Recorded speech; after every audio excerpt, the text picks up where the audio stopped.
Bismillahirrahmanirrahim. Alhamdulillah nahmaduhu wa nusalli ala rasulil karim. Assalamualaikum warahmatullahi wabarakatuh.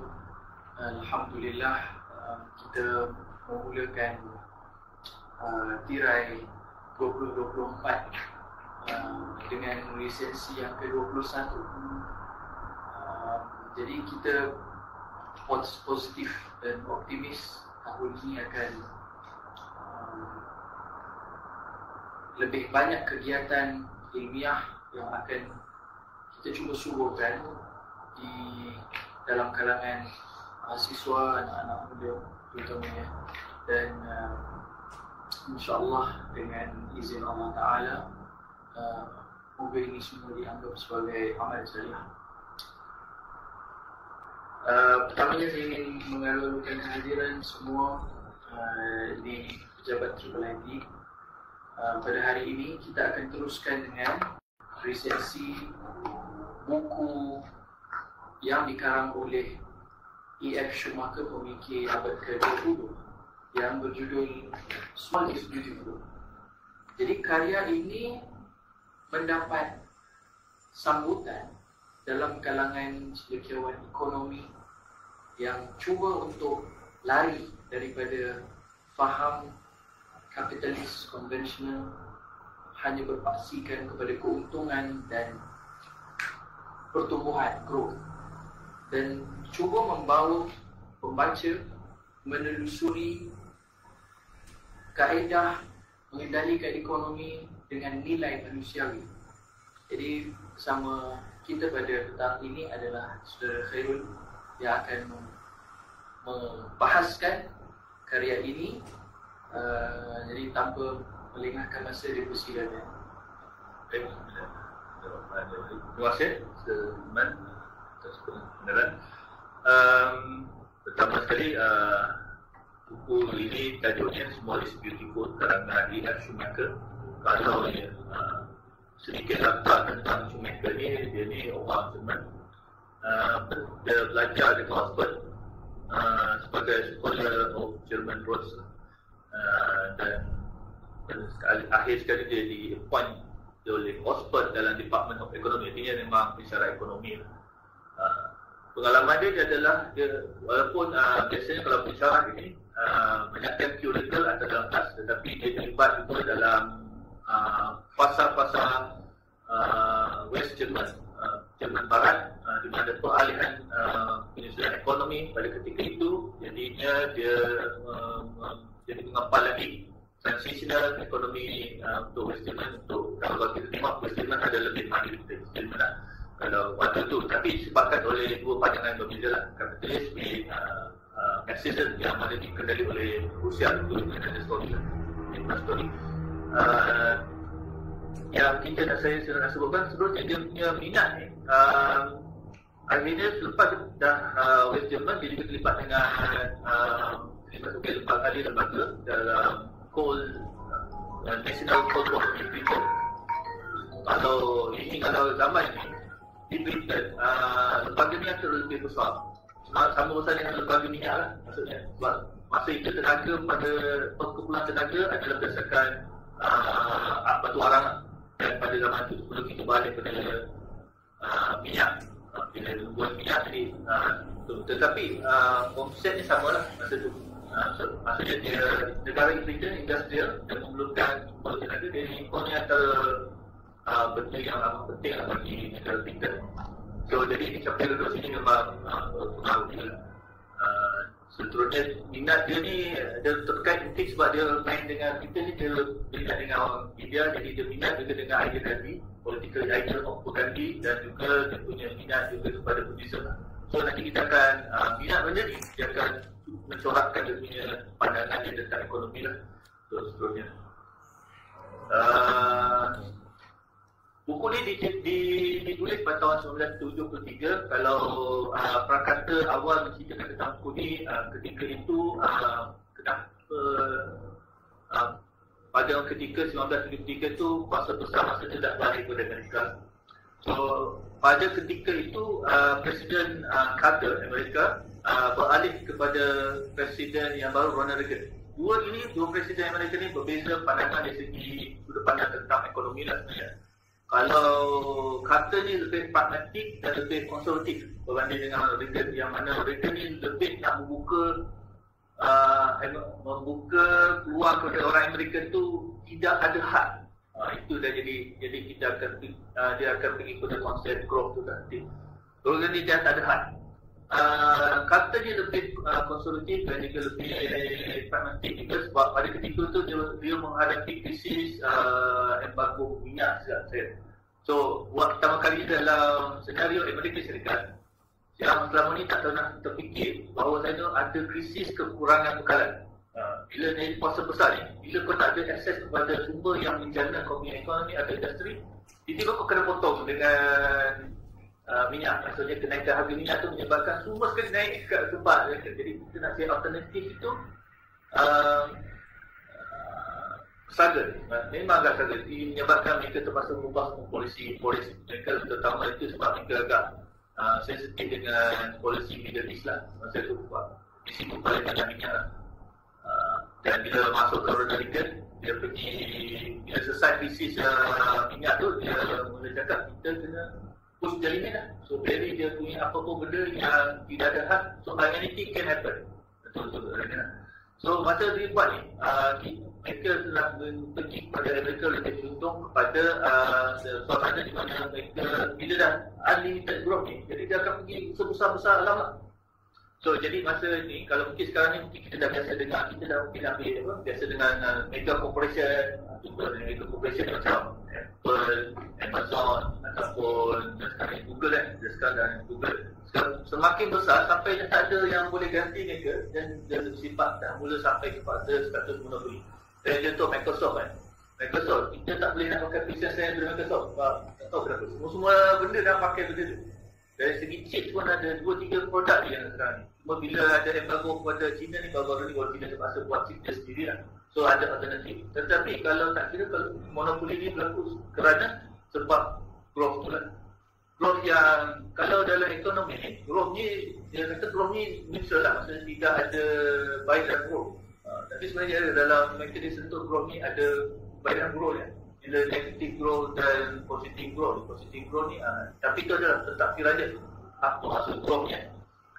Kalau dia menuju pada negatif, nanti adalah dia punya idea-idea yang di mana berfikirkan tentang ekonomi yang mana dia lebih anti-growth lah. Tapi di tahun 1970, anti-growth ni saya perasan tahun ni banyak juga orang cakap cerita tentang anti-growth atau cerita tentang small inspector, itu adalah istilah tu mula muncul pada zaman sekarang ini sebabnya kita melihat terlampau besarnya satu korporat yang menguasai hampir, bukan syarikat dia, tapi mengacau kenegaraan ataupun dia boleh hijack seluruh negara, sovereignty sebuah negara, kedaulatan sebuah negara, kerana ini adalah syarikatnya. Itu benda tu lah. So itu pada ini dibicarakan tahun 1970 lebih. Macam saya ingat bila saya baca ni, bila baca balik macam ingat, kalau saya tak tengok tahun dia tulis, saya ingat tahun semasa kan. Tapi bila tengok tahun 1970, orang yang data scientific data collection masih lagi rendah. Jangan dia punya collection of data, dia punya lah kita sikit. Kita tunggu report setahun untuk mengumpulkan data dan membuat analisis. Saya cakap boleh tak design, dia boleh buat collection dan pandangan bila baca ni keseluruhan, tapi at the end of the book dia dah macam boleh predict tak yang berlaku sekarang ni. So ada buku ni, dia terus dengan ni, buku ni ada beberapa bahagian yang mana dia senang lah kalau bagi orang yang nyusun buku ni, kalau nak tengok lebih idea dia, boleh pecahan dia senang. Dia bagi pada bahagian punya 5 bahagian, dan setiap satu bahagian tu idea besar dia dalam perkara pertama tentang the model world lah, part 1 bagi model world ni ada 5 pecahan idea dia. So yang paling menarik dan kelima ni dia ada 5. So nanti kita akan pun tu lah. So yang dalam ni the part 1, the model world, bahagian 1 the model world lah. So masa moden ni tahun dia paling pertama adalah masalah the problem of production. Kalau dalam ni saya macam masalah pengeluaran lah. Pada zaman dia tulis ni satu pandangan ekonomi iaitu masalah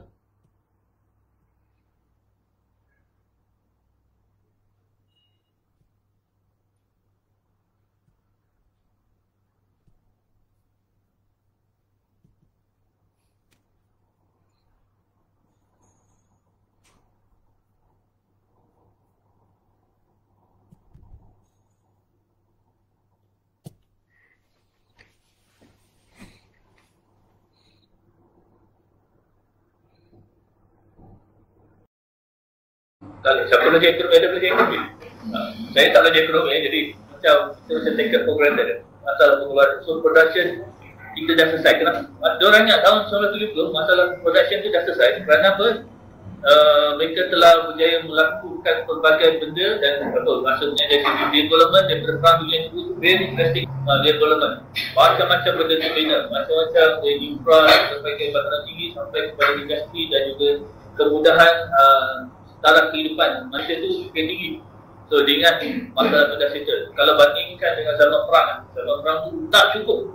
Jalan tak cukup, semua lebih kurang dan segala macam lah. So technically dia ingat daripada masalah production itu telah selesai. So dalam situ bila perkara itu berlaku, negara kaya mereka masa itu dah hanya menumpukan tentang education for leisure. Maksudnya pendidikan ni hanya kalau rasa belajar bagilah ataupun pendidikan bukannya sebagai untuk syarat ya, tetapi tidak ada tujuan sebab pendidikan. Atau itulah dia cakap. So relax je lah, tak ada pressure lah. So tak ada benda nak kalau biasa kalau dalam aspek pendidikan kita hendak selesaikan masalah. Itu contohlah biasa kalau ada saya mahasiswa ni nak selesaikan masalah masyarakat umat saya betul universiti nak cari tu lah jawapan kepada masalah umat itu. Tapi tak ada ini nak pergi je nak bagi dia buat networking setulah sosial itu kalau orang kaya lah. Pasal universiti dibuat untuk hidup.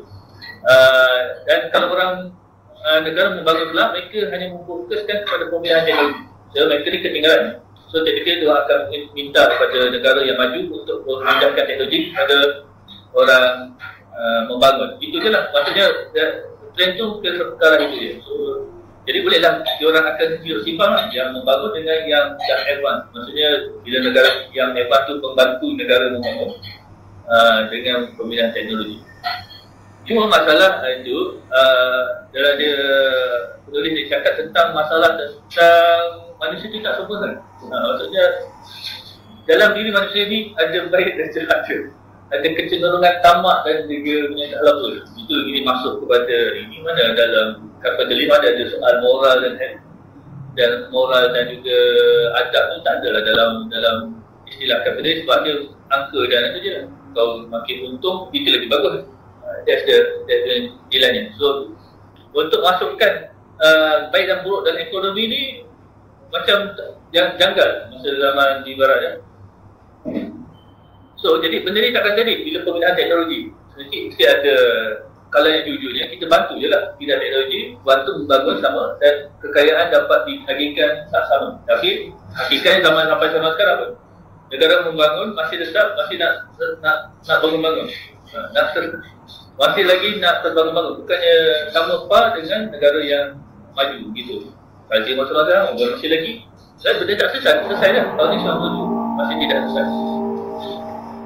So pandangan dulu dia cakap manusia tu, tapi yang bagus dia punya pandangan ni dia menganggap manusia tu lahir memang baik. So dalam arti fitrah manusia tu memang baik dan patutnya semua pekerjaan yang dibuat tu mengarah untuk baik. Betulnya kalau kita nak bekerja sama, kita akan kerja sama dengan ikhlas. Bila ekonomi ni mesti ada benda tu. Tapi itu agak pelik lah zaman. Saya rasa dia punya identity, he has to matter. Bukannya Ismail baru. Maksudnya, benda tu dia idea tu boleh dapat dekat orang macam ni. So, cakap pelik lah. Seperti baca tu, ini tu macam Islamik sangat ni. Macam, atau universal value sangat ni. So, manusia tu baik. Sebab kalau orang Kristian, manusia tu lahir-lahir dia ada dosa. Kalau orang Kristian, maksud lahir-lahir dia kata the sin of your father itu tu konsep yang saya tak apa nak. Tetapi so baik lain tu. Kalau aku rasa ni macam kalau kau dah ada buat jahat, kau tidak semangat nak buat baik ke, nak buat jahat ke sebab kau ada terbeban dengan nilai-nilai negatif dah awal. Bandingkan kalau kita nilai baik, ya kita buat banyak positif lah, kita sila kan. Itu sudut pandang kalau bergerak daripada dua pandangan yang mengatakan manusia. So, jika berlaku sebaliknya, dia kata artinya dia menyalahkan adalah sistem tu yang bentuk mereka ni. Maksudnya sistem tu menyebabkan mereka jadi baik tu lah. Macam mana tu, mereka kata itu dia mengatakan telah menyelesaikan masalah orang tidak boleh berlaku Dia formula berbalik pada kenapa masalah pengeluaran tidak telah selesai, tapi dia menafikan benda itu kerana pengeluaran tidak boleh, dia faktor masalah pengeluaran itu tidak boleh berlaku pengurangan ke atas kapital. Saya pun ayat ni macam kompleks sikit bagi seorang orang ekonomi. Tetapi yang cakap kapital ni adalah modal asas kan, untuk kita nak mulakan apa-apa kapital dia. Tapi kalau kapital ini berasaskan kepada benda yang tidak boleh renewable, itu dia masalah dia. Sebabnya kapital yang berasaskan non-renewable adalah kapital yang terhad, berasaskan sumber yang terhad. Contoh apa yang paling senang nak bagi contoh kat dalam ni adalah minyak. Kalau kapital kau minyak dan minyak ni terhad, jadi masalah pengeluaran telah selesai tu tidak balance lah. Sebabnya macam tu kalau cakap pengeluaran selesai, sebab benda yang jadi pengeluaran tu, asas pada pengeluaran tu ada had macam minyak. So itu dia kata bila tendensi ini dia akan uraikan kenapa dia akan heret kepada satu persoalan. Sebab bila kita mengakui bahawa kapital itu ada terhadnya, kerana apa? Kerana ia adalah sumber alam, maka oleh sebab itulah manusia yang tahu hakikat sebenarnya dalam istilah ekonomi kena memastikan alam ini terjaga dengan baik. So jadi ekonomi pada ketika itu kena mengambil kira tentang kita kena jaga alam. Maksudnya kita, kalau dalam konsep orang Islam ni hamba dan khalifah kan, jadi mentadbir alam tu sebaik-baik mungkin. Baru sekarang kita boleh nampak bahawa Barat mula nak pergi kepada renewable energy, wind energy, water energy dan sebagainya. Tapi dia ni tahun 73 ni masih lagi dianggap macam tidak sih. Sesuatu macam cuma trigger kepada masalah ni masa dulu macam kita unlimited minyak tu sebab kita ada access kepada minyak bekalan tu lah. Tapi bila ada krisis embargo tu, kalau tak ada minyak ni mahal. So dia mula berfikir lah.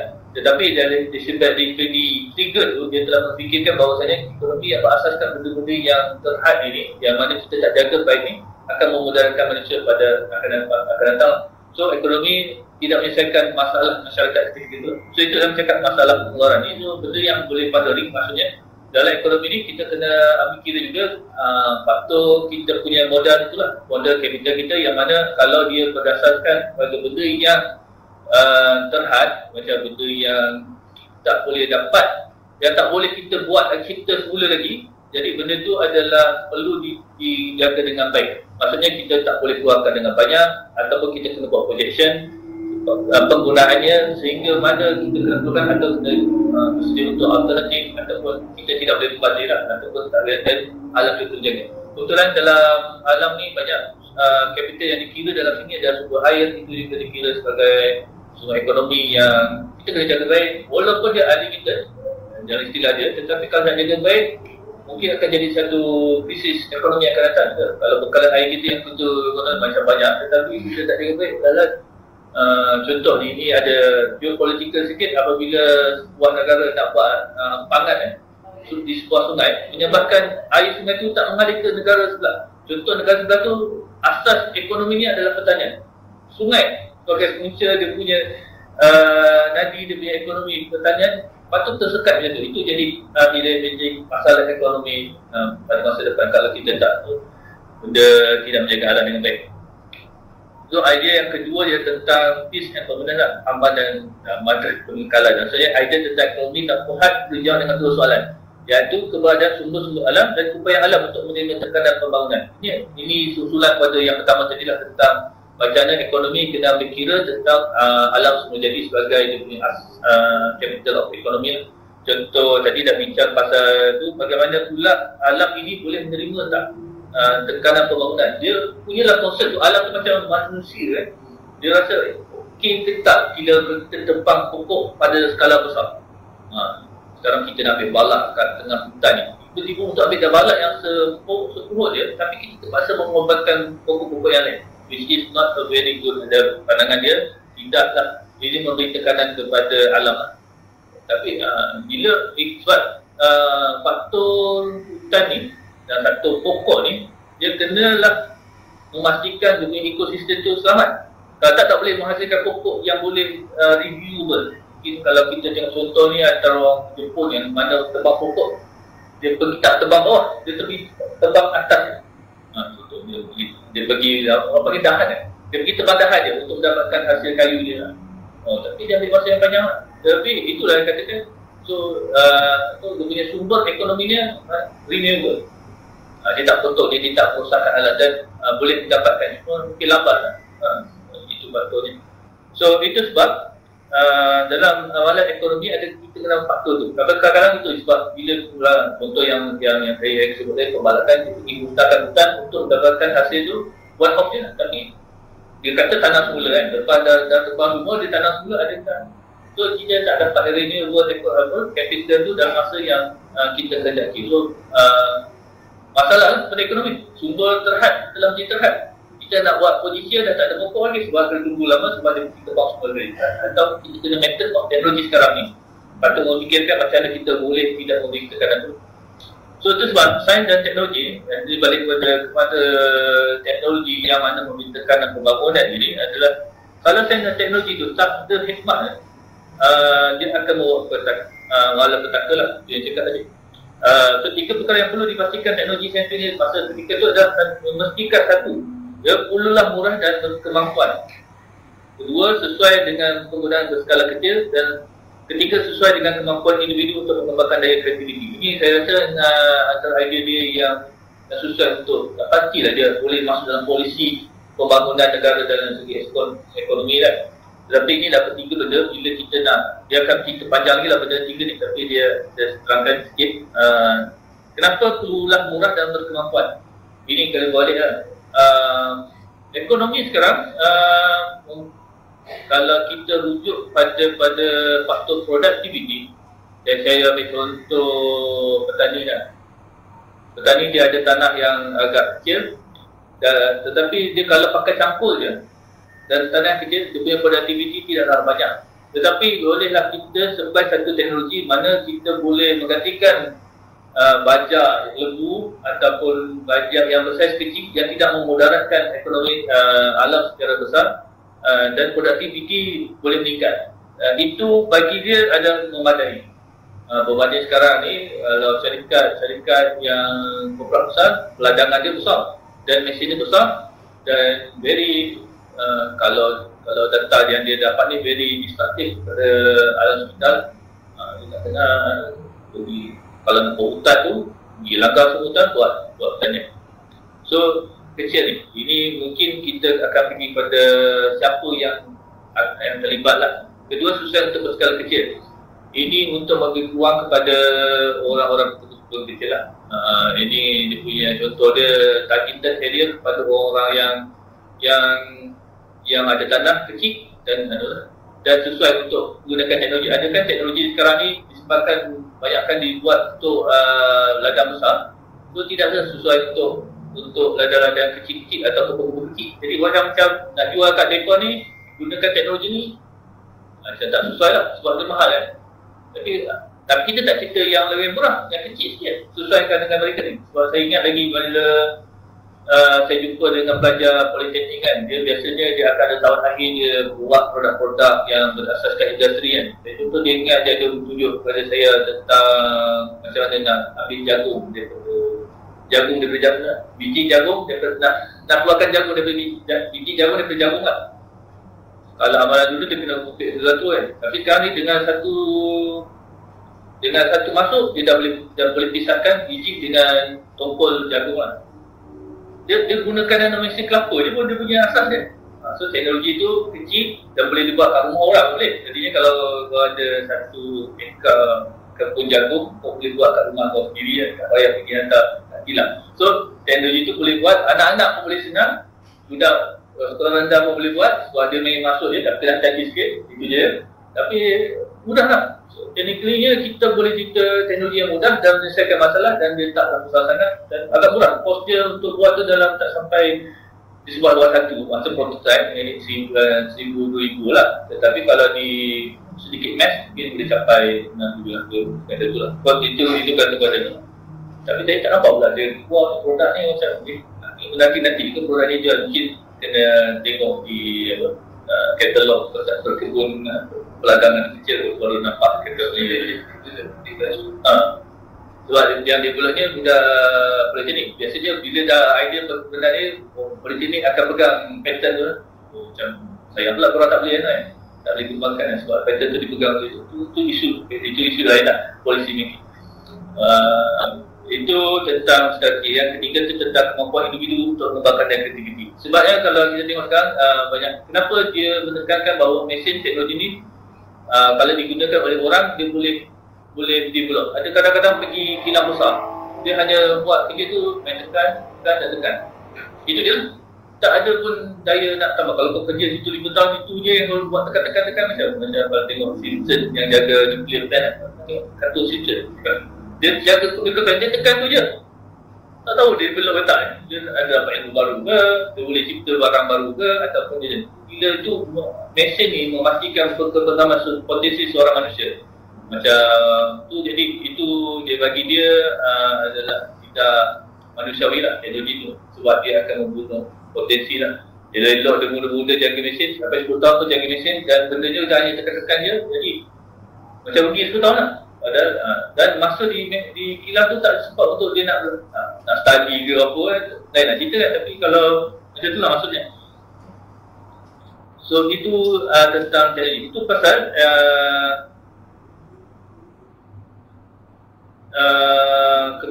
dia mengkaitkan tentang teknologi itu pada 3 perkara yang tadi itu.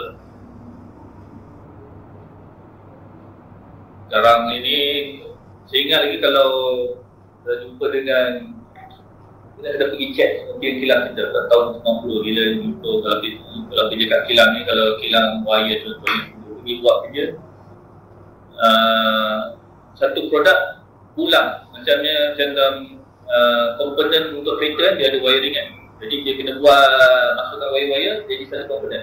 Itulah dia kena buat ikut keperluan berapa keperluan kilang besar tu kan. So dia ingat kalau benda tu dia buat ulang-ulang, jadi itu dia isu dia itu dia tahu. Dan bila dia suruh buat benda lain yang luar tu macam dia tak ada. Kalau lain-lain dia pasal-pasal tu dia tiba-tiba aku rasa nak buat permainan berdasarkan wire anak tu lain-lain cerita. Tapi biasanya tak adalah berlaku dia tu mati tu. So yang ketiga dalam part 1 modul ni adalah Buddhist ekonomi. Dia tak tahu sebab dia terpengaruh dengan Buddhist ekonomi ni. Idea tentang ini dan dia cakap pandangan dalam ini adalah mengaitkan ekonomi kepada perkara materialistik. Biasanya dia, kalau ikut pandangan asas ekonomi, benda ni tak masuk dalam ni sebab, tapi dalam kalau kita pergi teks lama macam Adam Smith ataupun semua, dia akan ada satu istilah yang mana ada the hidden hand. Ada istilah the hidden hand tu. Maksudnya dalam ekonomi ni ada faktor yang di luar jangkaan yang mendisrupt ekonomi tu. Bukanlah disrupt, maksudnya ada benda yang sebenarnya diorang tak boleh nak calculate pun, tetapi itu diorang tak akui. Itu kata orang metafizik. Jadi sebab kalau kita tak boleh nak kontrol ekonomi ni, itu susah nak kontrol ekonomi secara dasar. Sebab dia berlaku secara kata dinamik dan organik tu manusia unpredictable. Keinginan dan kemauan tu bukan senang. Itu sebab kadang-kadang kalau kita punya polisi yang okey, kita akan buat satu produk untuk semua rakyat. Tak semua rakyat, bukan satu produk yang dibuat dibutuhkan oleh satu orang badan. Itu macam itu yang macam komunis, sosialis kan, di mana kita sediakan bahan-bahan ni, itu je yang ada. Tapi aku nak benda lain tu, aku ada kebutuhan yang lain, ada keinginan yang lain. Jadi itu tidak menjawab masalah ekonomi. Itu sebab kebutuhan manusia berbeza-beza. Tapi banding dengan kapitalis ni, memang dia boleh meraihkan kebahagiaan, tapi dia akan pergi pada keinginan di luar keinginan. Ada kadang-kadang aku tak perlu benda, tapi kena iklan, aku kena beli. So jadi macam tu. Sebab kenapa? Sebab dia akan menambah revenue, keuntungan dan macam tu lah. So dalam Buddhist ekonomi dia meletakkan metafizik itu dalam metafizik ni disebab dia pandangan Buddhist lah. Saya ingat dia punya universal lah. Kalau rasa kat semua yang beragama ni, dia mengakui ada satu kuasa yang mana menentukan juga dalam aspek ekonomi. Tapi dalam matematik, kalau kita belajar macam saya nak masukkan faktor tu dalam matematik kan, dalam matematik ekonomi kan. Macam kita nak kata istilahnya dalam formula ekonomi ni, itu yang macam boleh ke, tak boleh ke, nak kena macam kita orang tanya tentang apakah perkembangan ekonomi negara kita sekarang ni. Tapi faktorkan juga tentang faktor baik buruk ekonomi ni. Tak ada boleh tidak nak kira okey, ekonomi baik sebab banyak orang melakukan benda baik dalam ekonomi, ataupun ekonomi yang meredup sebab ada kiraan banyak sangat berlaku penyelewangan dalam ekonomi sendiri. So dia menambah pandangan dalam kondisi ekonomi dia, selain daripada faktor ekonomi dia tekan juga dengan faktor sosial itu. So banyak kan semua manusia ni dia kena ada sesuatu kedua.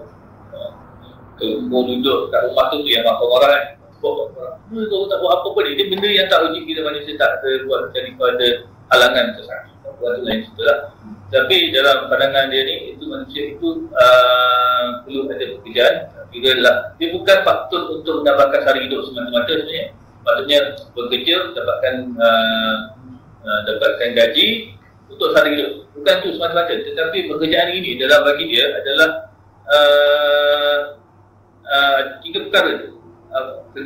Kesan kepada pekerjaan itu kepada seorang manusia yang dinyatakan dalam buku ini, iaitu pertama, pekerjaan inilah yang membuatkan memberikan dia satu peluang untuk dia membangun diri dia dan mengembangkan potensi yang ada dalam diri. Kalau kau tak ada pekerjaan, kau tak boleh nak ada sebab kau tak tahu aku adalah skill ni, aku adalah keinginan yang ini, jadi tak boleh nak explore. Jadi kena ada pekerjaan. Tapi kalau pekerjaan tu career growth kan, orang jelaskan career growth, aku rasa aku macam minat nak merawat orang, jadi aku masuklah ke doktorat. Jadi dari situ kita akan mengembangkan potensi. Kedua, bekerja ini menyebabkan kita membuang sifat ego. Sifat ego, dan menyebabkan kita boleh berkena bekerja dalam kumpulan manusia. So, jadi kalau sebab ada pekerjaan, actually kalau bekerja kadang-kadang orang tak tahan dengan masuk workforce ni, workspace ni, ataupun ruang pekerjaan, sebab rakan-rakan pekerja kita toksik sangat. Bila toksik sangat ni, aduh, stres lah. Macam baik lah yang kerja macam ni, sebab dia tak produktif. So, tapi zaman dulu macam mana ada istilah kerja sendiri kan. Tapi zaman sekarang kita dah ada banyak option untuk bekerja sendiri kan. Tapi ini yang katakan, jadi betul lah dalam ni dia cerita dalam 1973 benda ni real untuk membuang ego dia, dan semua orang ego masing-masing untuk kita sama-sama bekerja dalam satu kawasan yang sama. So itu faktor. Yang kedua, yang ketiga ialah pekerjaan ni yang menyebabkan dia untuk memberikan khidmat dan juga produk yang terbaik lah. Kalau dalam segi pembuatan, kalau kau seorang yang membuat kursi, kau akan buat kursi yang terbaik, selesa dan penuh estetika. Untuk tengok je dah rasa bahagia. Hasil kerja pertukangan yang kita tengok selalu terpengaruh dengan craftsmanship orang Jepun lah. Dia punya craftsmanship tu Masya Allah. Dia punya belajar kita yang sabar dia. Intern dia dah 10 tahun untuk asas pisau je, belum lagi buat tu. Aduh ya, aku cakap sabar betul orang Jepun. Macam tu, jadi skill dia cakap dalam bidang boleh cecah sampai 30-40 tahun baru dipanggil master kan. Jadi tak tua baru boleh panggil master. Orang muda macam. Itulah komitmen tu kau punya kerja lah, produk yang terbaik. Itu sebab kalau orang Jepun ni dia syarikat dia ratusan tahun punya tradisi kan. Dan kita boleh expect benda yang sama berlaku yang zaman ratusan tahun tu kekal sampai sekarang. So macam tu konsistensi kan. Ingat ada di alam-alam Asia Tenggara ni macam anda tulah juga lebih kurang. Itu sebab ilmu tu diwarisi kan. Kita macam kita dengar dulu, kita kat Malaysia ni dan khususnya ada kepakaran membuat bom. Katanya ada orang pakar tu, tetapi dia tak sempat nak wariskan kepada orang the next generation lah. So we see sayang. Itu kan, ada warisan yang untuk kita juga ada polisi di Johor kan. Saya dengar ada satu artikel di mana British disebabkan terlalu banyak sangat London bergerak dekat situ. Jadi dia mengharapkan orang-orang kampung di tepi laut membuat kapal nak kebun. So bila kau tak ada praktis buat tu, jadi mana-mana ilmu tu hilang. Macam ada ni punya nak artikan sebab bila kau dah tak ada tukang yang buat dia matikan tu long term lah. Orang pun tahu dia kapal yang terbaik kan zaman masa tu lah, zaman sekarang. So dalam ekonomi ni mesti kita ada nilai intermediate dan itu menyebabkan penyerapan 3 perkara itu kan. Yang mana ini bukan faktor dalam ekonomi pun benda ni, tapi dikatakan penting juga untuk dimasukkan untuk dinilai. Jadi untuk ini satu benda yang diberatkan kerana ia bukan faktor pendapatan lah saja dan dimulakan hidup sendiri. Kalau bayangkan kalau orang itu sebabkan kita polisi kalau negara kalau faktor pengangguran kan, dia adakah faktor pengangguran dia tak bekerja. Itu satu isu yang agak dilema juga kan. Itu sebab ada di negara-negara lain orang menganggur dia dapat elok ni. Itu ada polisi supaya betul adakah dia untuk sara hidup ataupun untuk mengelakkan masalah sosial yang besar. Tetapi kalau dia dapat sara hidup tapi dia tak bekerja, itu pun lagi satu masalah juga. Sebab dia akan tidak sustainable. Kalau ingat kalau polisi ekonomi kalau kita bagi dia tak bekerja tapi bagi dia elok sampai ke 2 kan. Tak tahu benda ni. So, tak tahu lah itu benda yang timbul. Itu ponder. Dia akan konsen pada ekonomi negara tu sebab tak. Kita bayar fikir lah. Nah, maksud masa bagi allowance apa dia produktif pada negara kan. Orang ekonomi mungkin akan kira kan. Benda je. So, jadi dalam part satu ni tentang saiz. Yang ni pada tentang saiz lah. Nombor 5. Dan ketika ini pada ketika buku ini ditulis adalah tentang masyarakat tak boleh menerima perusahaan besar atau korporat. Namun begitu apabila dah besar, dia cakap dari sini ada kecenderungan untuk mengecilkan operasi, maksudnya merosak subdivision. Contoh yang terbaru ni bila Google akhirnya membuat Alphabet sebab dia pecahkan dia punya segmen-segmen bisnes dia lah. Satu jadi yang bahagian ni pecah-pecah. Artinya ada ketik kata lagi, pelaku besar pun susah juga nak susun ataupun susah juga nak organize. So jadinya dan dia cakap skala kecil ni amat sesuai untuk human interaction ataupun dari segi nilai ekonomi senang nak uruskan sebab kita akan kurangkan masalah communication lah sebab bila banyak dari waktu communication tapi bila kecil kita boleh manageable dan korporat besar lebih destruktif dari segi policy making lah berbanding dengan skala kecil. Contoh yang ni bila ini kalau korporat yang berkaitan dengan alam lah, yang perlindungan, pembalakan dan sebagainya, yang mana dia punya acquisition of land besar dan dia pergi masukkan itu dan besar. So itu yang cakap tentang slide ini mengudarkan tentang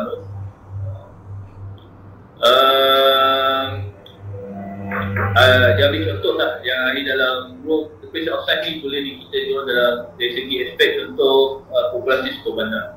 Kata dia tahun 2003 sebuah bandar ni bagi dia yang banyak idea populasi yang dalam berapa %? 20,000 tak imal kot rasa 20,000 bagi dia sebab kita tengok masa tu New York dia cakap 500,000 je 1,5 juta ya memadai untuk sebuah bandar.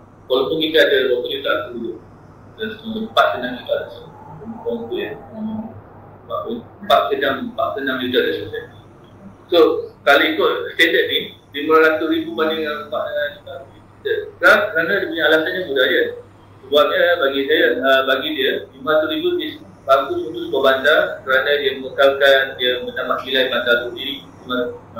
Tetapi kalau tambah je orang manusia masuk ke dalam tu dia merasakan kalau tambah orang dia tak tambah nilai buat bandar tu dan malah menambahkan masalah lain lah. Itu masalah pendapatan, masalah kena buat lagi kurang, lepas tu dia punya tanah limited jadi kondisi macam tu lah banyak macam masalah perbandaran yang berlaku zaman sekarang tu so tidaklah semakin besar bandar tu dengan populasi semakin valuable tu bandar. Jadi sekarang ni kalau ni saya tengok banyak orang bandar atau yang muda ni sekarang ni dah mula berpindah ke bandar kecil dan memulakan perusahaan kat situ. So technically-nya dia dah tahu dah terpu lah bandar ni. Tapi itulah bagi cakap dengan polisi bandar ni kan dia takkan terima orang datang kan. Tapi itulah dia punya soalannya. Penambahan populasi dia akan menambahkan masalah dan sampai sekarang pun masalah yang biasa kita akan dengar masalah infrastruktur tak akan selesai lagi. So kalau contoh orang nak menangani bandar KL Kuala Lumpur yang yang bagus. Tapi masih lagi banyak jalan-jalan, masih lagi di pasar, di media korang selesa dengan jalan Najib.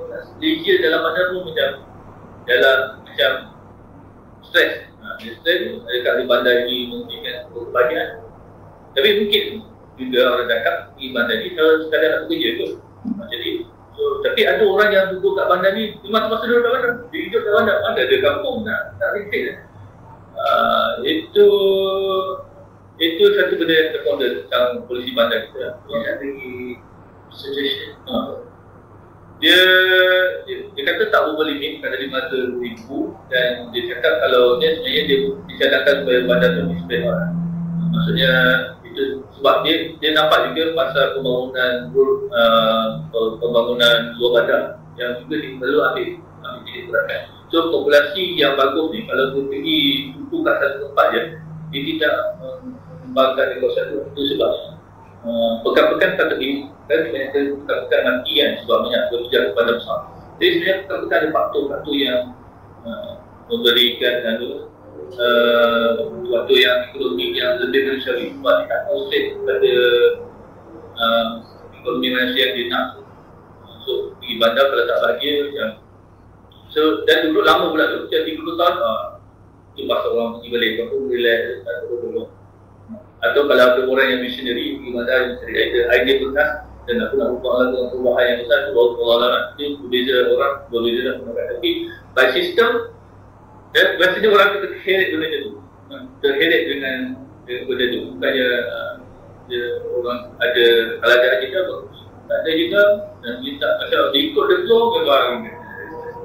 So itu bahagian satu lah, model tu. Itu di pandangan dia pasal tiga semua tentang model yang berlaku ketiga itulah. So ada lagi 2-3 lagi bahagian.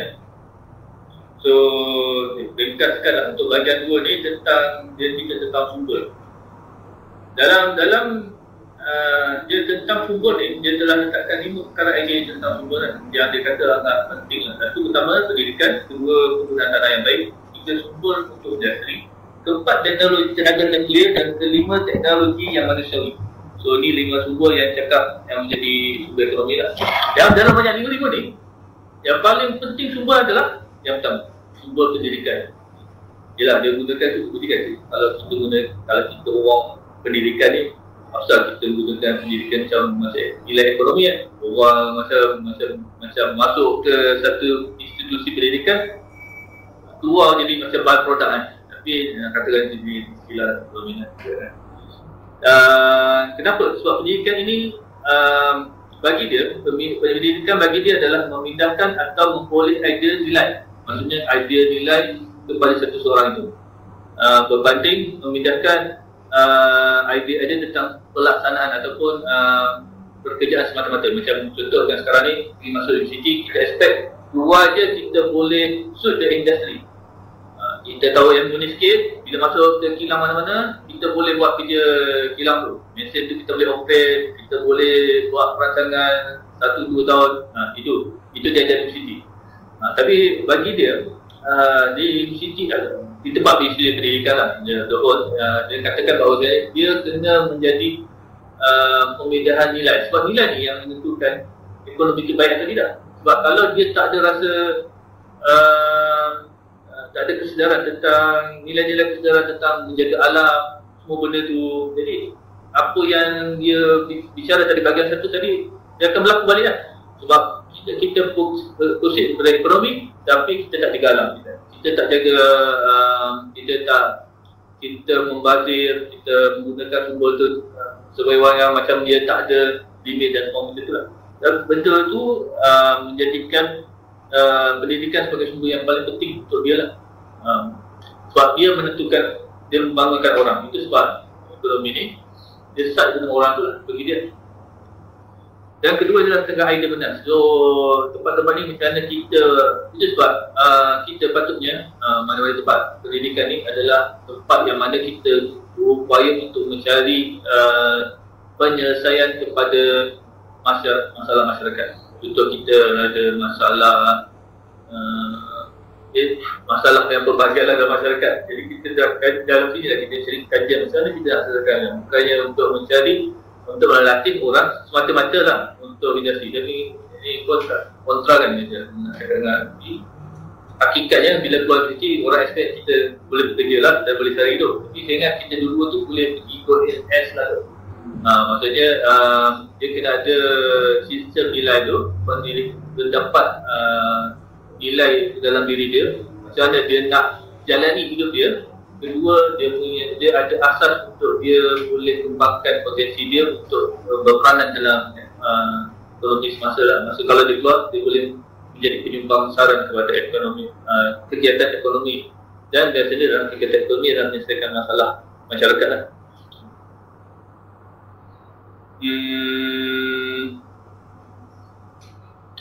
Itulah, dia tekankan di sini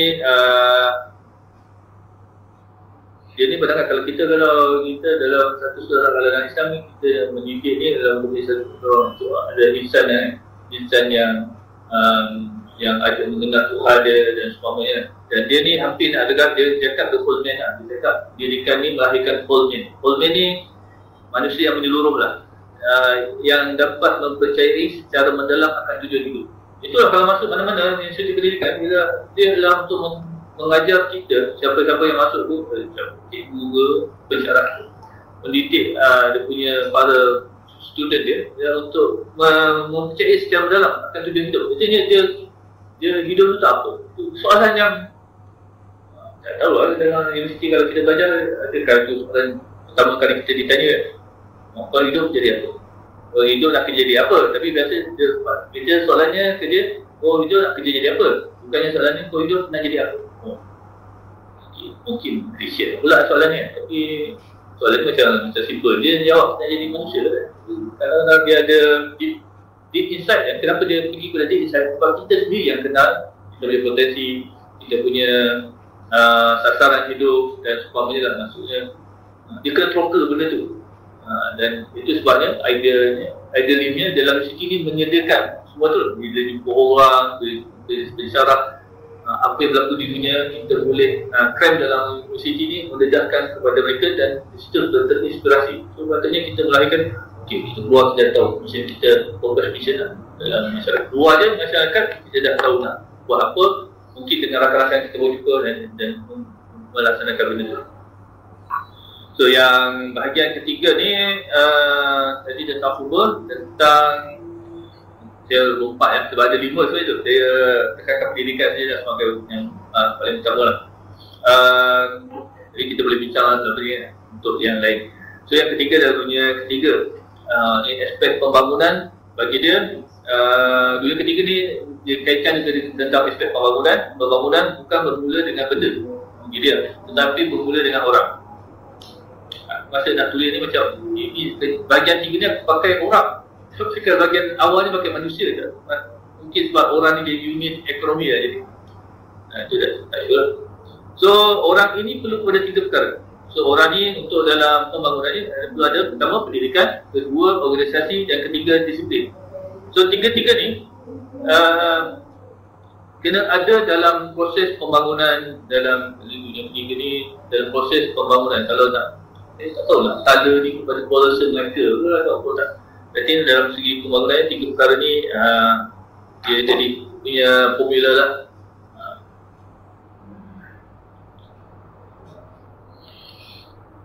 Dalam buku ni muncul masalah apabila memperkatakan tentang pembangunan tidak boleh berlaku secara melompat-lompat atau tergesa-gesa, kerana ianya perlu melalui proses evolusi bertahap. Ketiga perkara di atas itu tidak satunya boleh dilaksanakan secara mutlak dan menurut-menurut perlu dilaksanakan secara menyeluruh dan serentak.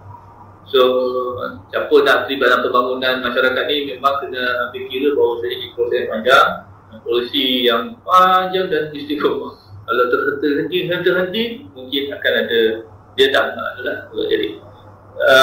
So masalah sekarang ni banyak kan kita nak fast track. Contoh kalau masalah demokrasinya, kita nak bandingkan dengan sistem demokrasi dengan sistem satu sistem yang lain. Saya berdemokrasi apa ini dia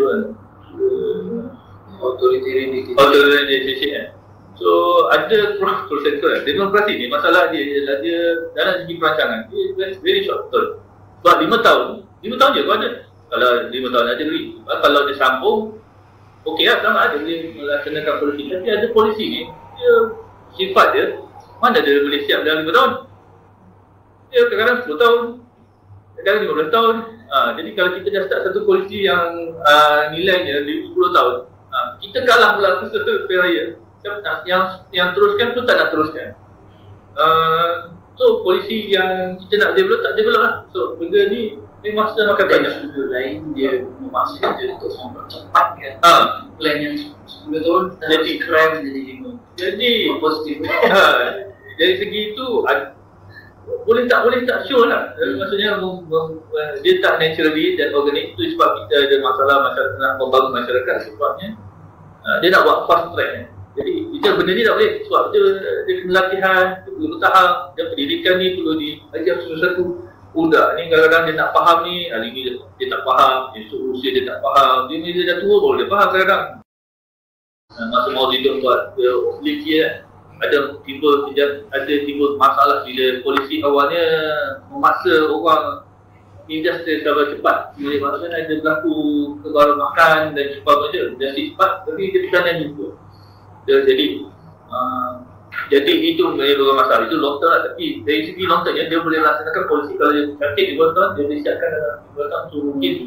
Yang modern era engineer ni agak berpotensi besar untuk melaksanakan program yang jangka panjang yang berkesan. Tak boleh lah. Tapi ada juga laporan-laporan yang ada tentang soal pemandaran, ada masalah juga lah. Bila dia terlampau laju sangat, dia buat bandar tu tak ada populasi tu.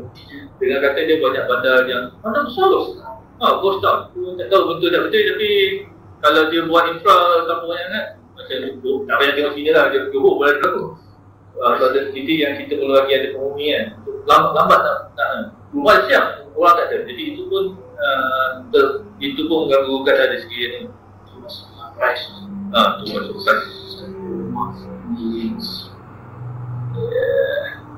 So dia ada perbincangan kenapa pendidikan, kita dah bincang tadi kenapa penting pendidikan ni.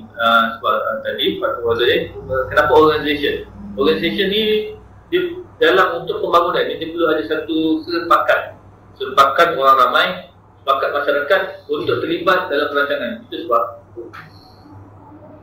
sebab kalau kita kalau polisi kerajaan dah set ni sebenarnya bernilai 10 tahun kan. Kalau lah rakyat tu dah komit untuk polisi ni, dia kena komit lah. Walaupun tukar kerajaan, dia akan ikut lah. Sebab dia kena ikut lah. Dan itu sepakat. Kalau dia organisasi yang dah sepakat ni, itu sebab kadang-kadang tak menjadi, tukar orang, dia tukar polisi. Lepas tu belum cerita orang sabotaj daripada dalam. Ada orang yang tidak hendak benda berjaya dan itu lain lagi. So organisasi kan. Dan yang ketiga disiplin. Disiplin ni adalah macam mana satu masyarakat tu boleh acquire satu nilai yang sama. Kita tak boleh seorang yang sifat baik, lepas tu yang lain saya nak jadi jahat je lah. 10 orang 9 jahat, satu orang yang baik. Jadi tak boleh. Dia kena sepakat semua orang tu at least dalam keadaan boleh sepakat untuk bersama-sama membangunkan nilai. Contoh nilai rajin. Senang nak rajin, semua orang kena rajin. Jadi janganlah boleh fikir, kenapa kau rajin sangat? Ini anti climate betul lah. Bila kita tunjuk rajin sikit lah. Betul tak? Ini asal kau rajin sangat betul. Dia masa zaman kita bekerja kat kilang-kilang kan, dia dapat dia tu, kau rajin sangat. Bukan dia kau dah beruntung pun. Itu bagi saya, pengalaman jumpa orang macam ni, orang senior ni, anti climate sebenarnya. Sebab kenapa? Bila kita kena beli nak rajin-rajin, sebab kita membunuh sifat rajin kita yang sudah. Lama-lama kita jadi kemalan. Walaupun dah tukar tempat tadi, kita masih terbawa-bawa sebab kita dah tak rajin dah. Tapi kalau kita dah day 1 dah rajin, day 2 dah rajin, biasanya yang akan bawa habit. Dan habit ni yang menjadikan kita. Itu sebab kalau pergi Remang ni, nenek paksa kan. Nenek paksa semua cucu, anak dia. Ayo. Sekarang pun tak pergi terus bantu Remang. Sebab bila lama-lama masa budak-budak ni, kita dah biasakan dengan kerja gotong royong dan semuanya, kita akan, sifat tu akan tertanam dalam diri kita. Itu sebab tu sustain ni dia kena dibuat dengan secara beramai dan susah. Itu kalau itu sebab itulah dia jadi anti climate. Bila kita nak rajin, kita nak tanam satu nilai, ada orang yang anti climate ke satu nilai tu. Itu yang dalam Itu dia, ada satu kita nak membentak rasuah. Jangan buat lagu, janganlah kita main rasuah ni. Tapi orang atas buat juga. Orang atas pun buat juga. Jadi benda yang nak tanam nilai baik tu tidak apa baik sebab tidak berlaku, semua orang tak sepakat untuk sama-sama untuk memperlekeh. Jadi kita kena dia bagi aku istilah anti kriminal dengan mematikan kau punya niat sifat murni kau sendiri. Dan dalam organisasi ni dia akan membunuh organisasi secara surat. Elok kita ada orang yang berpotensi besar masuk organisasi yang korup, jadi korup juga sebab model sistem. Apa ini dah berlaku dah, orang-orang dulu dah buat jadi dia pun follow the flow. Dia ni orang baik, lepas tu dia terpaksa bersurat. Jadi macam tu baik kooperatif kerja tempat tu baik kerja tempat lain lah. Tapi sebab dia dah bersurat kan. Benda-benda ni itu dia cakap dalam soal pembangunan ini. Tiga-tiga faktor ni kena dilakukan dengan bertahap. Tapi masalahnya dia kena serentak dan sepakat. Jadi kalau dia tak serentak sepakat, tapi ini yang nak kena cepat, nak kena besar tu yang mencabar ni, kita laju lah. Betul kita laju, tapi orang-orang kita malah bila kan. Kita dah dapat ada je lah. Kita betul ikut dapat minggu ni, lepas tu je nak dia kata, tak siap lagi. Ni tiga ni. So siapa kerja kadang tahu mungkin dapat ni lebih pandang yang lebih dalam posisi di peringkat pelaksanaan. Macam mana nak buat? Kita kalau kita di lapangan, kita buat kerja NGO pun, dia tengok kalau nak suruh buat program-program yang membangunkan individu tak ramai nak sertai. Sebab tu tak sepakat. Padahal diorang ni satu entiti yang kata kalau dia sama-sama pergi, selatan seronok. So ramai yang pergi, seronok kan? Jadi tak ada. Jadi benda ni mungkin isu nak kena, tak tahu design ke macam mana. Tapi ini yang akhir sekali yang idea yang berbeza ni mungkin untuk banyak boleh besar banyak sangat. Tapi antara yang ni teknologi intermediate. Teknologi intermediate ni ada berkaitan rapat dengan yang kita bicara tentang teknologi skala kecil tu lah. Perbincangan tentang pembangunan teknologi intermediate ialah satu, kena ambil kira kondisi golongan miskin dalam polisi. Kedua, bantu kepada mereka yang memerlukan dan sifat perusahaan. So, kenapa sifat orang miskin?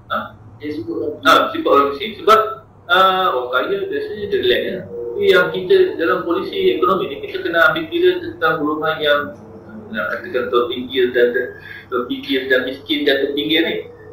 Tapi diorang ini miskin. Jadi teknologi intermediate ni memberi peranan untuk mereka meningkatkan produktiviti pekerjaan mereka. Sebabnya orang miskin ni bukan ada pekerjaan, menurut kita ada pekerjaan, menanam padi ada pekerjaan. Tetapi dengan adakan mesin yang murah, dan jadi kita cerita tadi, mesineri yang murah, dia meningkatkan produktiviti dia. Dan mesin tu lagi satu syarat dia adalah boleh dilaksanakan oleh orang-orang tua ni, yang dia mudah dilaksanakan, ataupun anak dia boleh menunggu. Itu tak kompleks, dia tak complicated.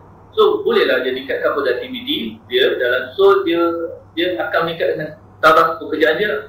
So kalau dulu orang ni, kalau kita nyawit ni, orang pernah nyawit tak? Dulu pakai ni, sakit dah nak turunkan satu, nak angkat ni kalau dalam sawit angkat termasuk truk tu satu. Nanti kalau kita ada satu mesin yang ada sawit tu turun, lepas tu nak angkat tu ada mesin membalik je, orang muda pun suka. Dia sebab bila cepat buat kerja, dia ada masa lain nak bawa benda lain kan. Kalau satu hari nak kerja kat ladang tu macam gaji berjibut kan. Tapi produktiviti kalau dia banyak, dia boleh cover banyak, itu gaji boleh meningkat lah. Sebab dia limited lah tenaga manusia. Ni boleh pergi hari ni, besok lagi ke sama lagi cepat sama. Tapi kalau satu dia nak ambil sawit ni, 1 ekar ni dia kena ambil 1, 2, 3, 4 hari baru nak settle kan. Tapi kalau sekarang ni tengok, kalau berberi kerja dia 1 hari boleh siap lah. Tapi dia kena buat 2 kali kerja. Satu dia sawit dulu lain, lepas tu tukang nak pergi ke depan tu ambil tu lain, lain hari. So tapi kalau dia boleh buat luas, dan dia boleh meningkatkan dia punya ekonomi dia. So dapatan boleh meningkat. Itu harga sawit ni berdasarkan pasaran tu kan. Tapi dia boleh menjimatkan cost production. So boleh lah sebenarnya. So itu teknologi intermediate lah. Kenapa? So akhirnya sifat perusahaan ni, kalau nak design satu tempat pekerjaan kepada golongan-golongan yang bekerja dalam ekonomi ni, dia kena ada 4 syarat yang dia letakkan lah dalam idea dia lah. Pertama, perusahaan tu perlu ada di kawasan diorang. kita buat kilang, sebelah ni tak ada orang. Jadi orang yang duduk jauh, kita pergi ke kilang tu jauh. So dia punya idea dia adalah kilang ni ataupun tempat bekerja ni kenalah dekat dengan tempat rumah. Kalau kampung tu ada kilang dia dekat, tak payah jauh.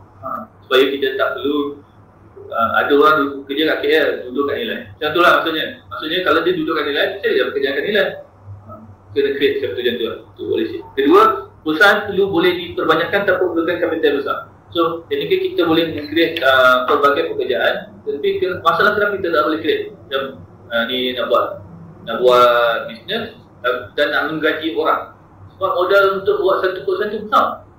Jadi kalau kita boleh create satu perusahaan yang capitalnya sustainable dan macam murah dan mampu untuk sesiapa je, mungkin ada kaedah mungkin small SME ke punya style kan.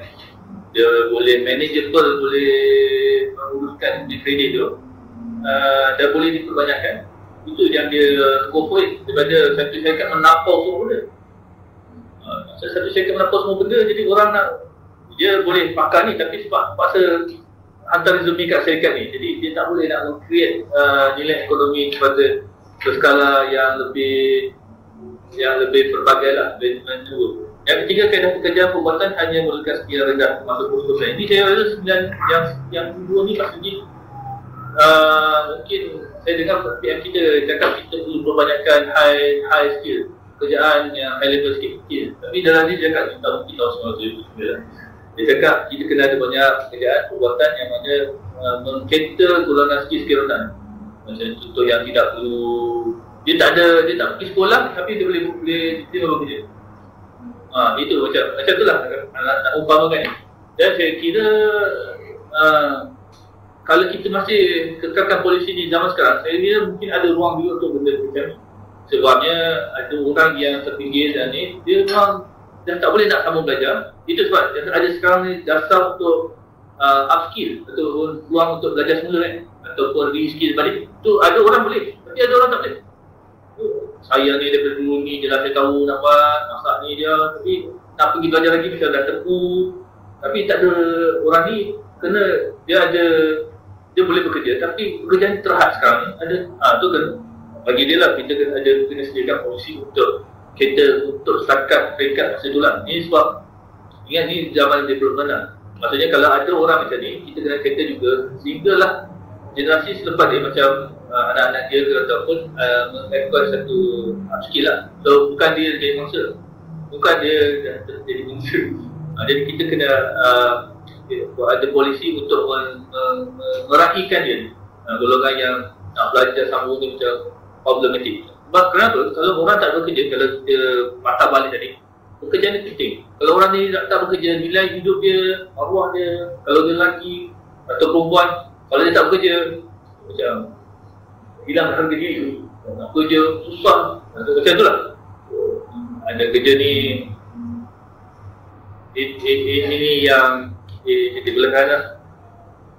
Dan yang akhir sekali puasan tu adalah mendapatkan pendapatan dan keperluan ketepatan. Artinya bahan untuk membuat perusahaan tu kalau boleh dapatkan dari lokal dan untuk keperluan orang lokal lah. Ini mungkin masih tidak apa, tapi zaman sekarang kita boleh nampak lepas COVID 2019 barulah orang memikirkan tentang perkara ni.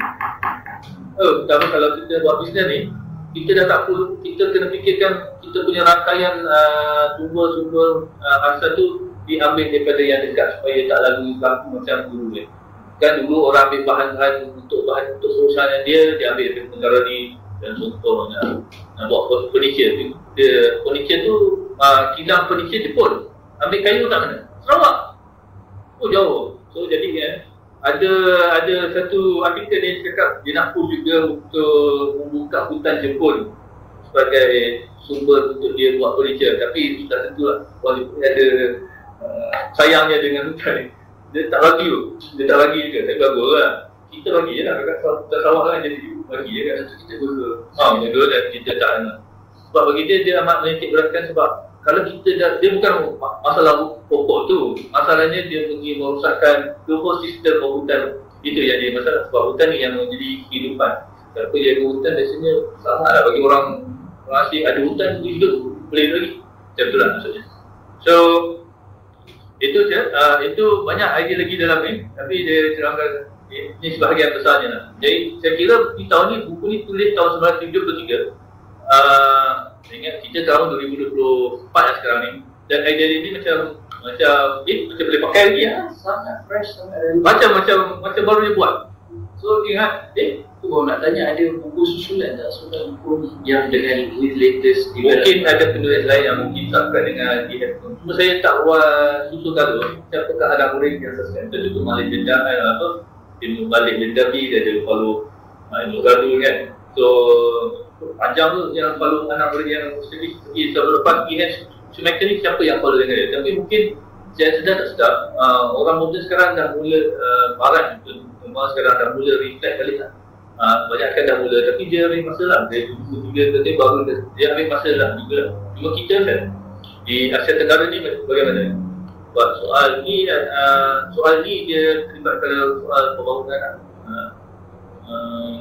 Kita boleh, kalau siapa saya bukan kerajaan, mungkin zaman bila baca buku ni, dia dah boleh masuk ke dalam polisi dia lah untuk jadi step dia.